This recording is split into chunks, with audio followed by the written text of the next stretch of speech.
Assalamu alaikum tout le monde, bienvenue dans cet nouvel épisode de Jeep Trottoir. Maintenant, on a quelques questions pièges au magaalada la dhaxduuri doono juste pour voir bal maskaxdoodu say u shaqeyso dadkeena reer Djibouti intay soo jeedo iyo intay hurdo. Let's go. Assalamu alaikum, magacaasa? Je m'appelle Zinedine Ali Hassan. magacaygu waa Mahdi walaal. Je m'appelle Hawa Habib Mohamed. Bolo kariya la yiraahdaa oo ku magac dheer Ishqi. Filsan Maxamed aan ku magac dheer Fili baa la yiraahdaa. Assalamu alaikum, magacaasa? بابا صح oo maxaa boobta? wax wal ku boobin wala baba صح waxa ku boobinba wala boob. Naam, boobow su'aal baan ku hayahay. Mucayda hooyadeed inanta dhashay odagaygu muxuu ku yahay? de taashaqada ka baxda xoog tirada kuma jirto sidee tirada ku jirto? kuma jirto baba maxaa dhacay? waxba ima aha yalla. wax way ma aha waxbay ku tahay maskaxdaada. waa fahmi faatigay ku jirta iyadu fahmi faatigay mi waa fahmi caadiyay boobow madaxa garo meeme kuma jirta ka shaqeysii madaxa ku soo celi su'aalka daba mucayda hooyadeed inanta dhashay odagaygu boobe muxuu yahay? baba kaasi kooko muu yeeday wallahi international final Mucayday hooyadeed horta waa ayeeyday inantay dhashay waa Mucayday odageyguna de waa awowgay buu noqonaya. A'uudu billah.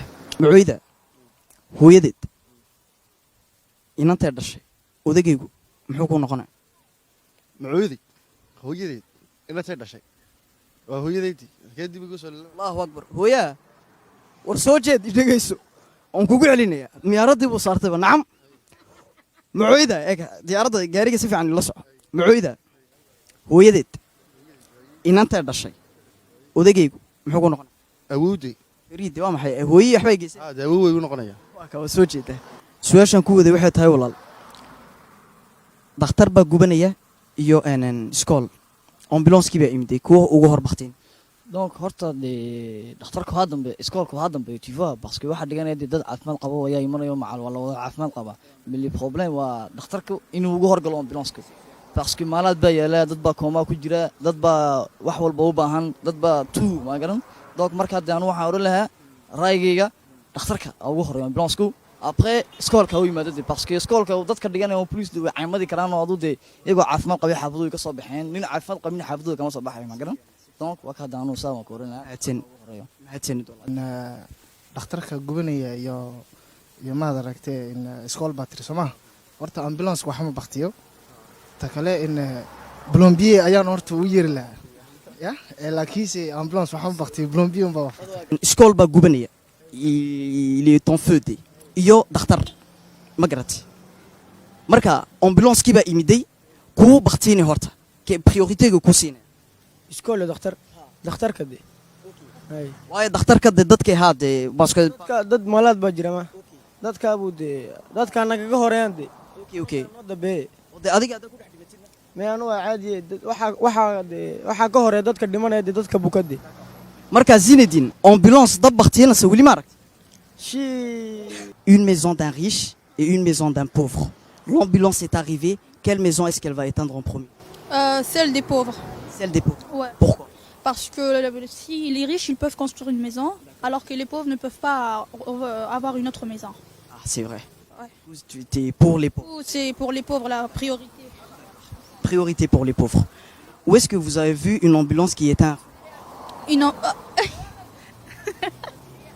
aqalbay wala joogan nin indhala nin paralysé iyo xariif dhagala aqalka waa bilaa koraan suuniqigi baa soo dhacday albaabka ayaa furi waa albaabka tirbiqada me albaabu leeyahay aqalka bilaa koraan weyn suuniqigi baa soo dhacday oo de qof dibadda taagan albaabka la koraan suuniqisi way soo dhacay naamtu billah war ciyaalku maanta way soo jeedaan aqalbay ku wala jiraan dhagoole indhoole iyo nin paralysé aqalka waa bilaa koraan suuniridii baa soo dhacdo de qof dibadda taagan oo suunirigi qaraacay ayaa ka furi indhoolaha dhagoolaha taabanay koonay waxba la gargaraacay fur dhagoolii baa kacay indhama indhale indhii uu iska arkayay markay uu tagay furayaadi saawiyan d'accord waxa tiri haddaan si fiican ku fahmay indhoolihii baa maqlaya dhagoolii buu ku oranaya kaco albaabka fur sida loo furo marxaba haye adigu waa jawaabtaadii polo jawaabtaada adna aanu jawaabteedu waxayaan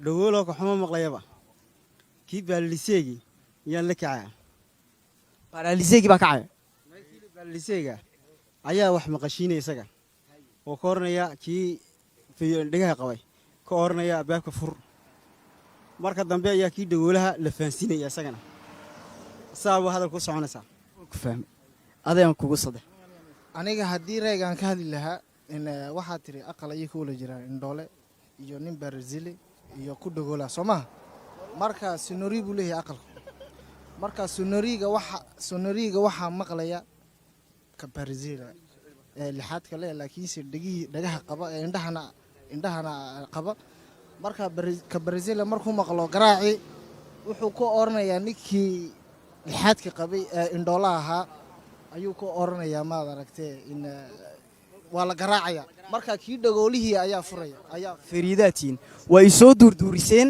waan soo duurduurnay marka aqalku bilaa kooraan hadduu yahay sonoriga maxaan ku bilaabay sheekada ay camirin waa gashee